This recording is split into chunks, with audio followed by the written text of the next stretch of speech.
Channel ఎవరో ఒక అతను మా రూట్లో ఇప్పుడు చవరిపాలెం దాకా అదేనండి, తెనాలి కాన్స్టిట్యూన్సీ, తెనాలి దగ్గర నుంచి మాకు నడిగడపాలెం దాకా వేమూరు కాన్స్టిట్యూన్సీ బాపట్ల జిల్లా. కానీ ఫలానా వాళ్ళు వేస్తున్నారని చాలా తప్పు అండి.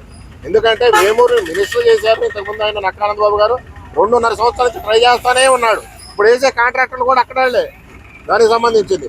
ఏదో గవ్వగా మాట్లాడితే చెల్లిపోయింది, ఈ ఒక ఆయన కరెక్ట్ ఒక ఆయన కరెక్ట్ కాదు. ఇది ఎట్లా ఉంటుందంటే కూటమి ప్రభుత్వంలో వీళ్ళకి ఏదో చెప్పడానికి తప్పితే మాకైతే అసలు అందరూ బాధపడుతున్నామండి. ఇప్పుడు ధర్నా చేయడానికి చేసేవాళ్ళు మన చేవరిపల్లి వాళ్ళు చేశారు.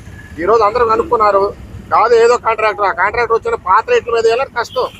అయినా ఈరోజు ఆ రోడ్లు వేసి మనకి ఎంతో కొంత ముందు క్లియర్ అయితే అయిపోయిందని ఆనందబాబు గారు అవనండి, మనోహర్ గారు అవనండి, రాజా గారు అవనండి, ఎవరైనా ఈరోజు మొదలు పెట్టారు.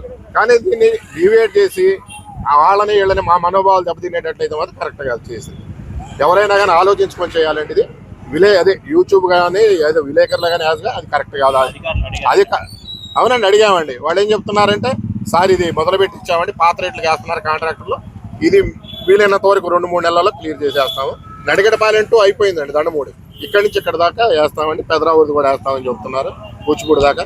వాళ్ళ ఆ వచ్చిన కాంట్రాక్ట్కి అభినందనలు అండి. ఎమ్మెల్యే గారు కానీ, ఎమ్మెల్సీ గారు కానీ, మినిస్టర్ మనోహర్ గారు కానీ, లేకపోతే మన ఎంపీ గారు కానీ వీళ్ళ కృషిపై మేము చాలా ఇబ్బంది పడుతున్నామండి.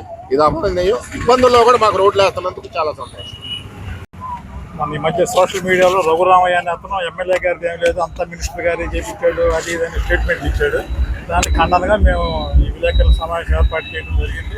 ఇది మొత్తం ఆనందబాబు గారి కృషి. ఈ రోడ్డు మొత్తం మా మినిస్టర్కి మేము అగ్రెస్ట్ కాదు, కానీ ఇది రోడ్డు వేయించిన మాత్రం మొత్తం ఆనందబాబు గారి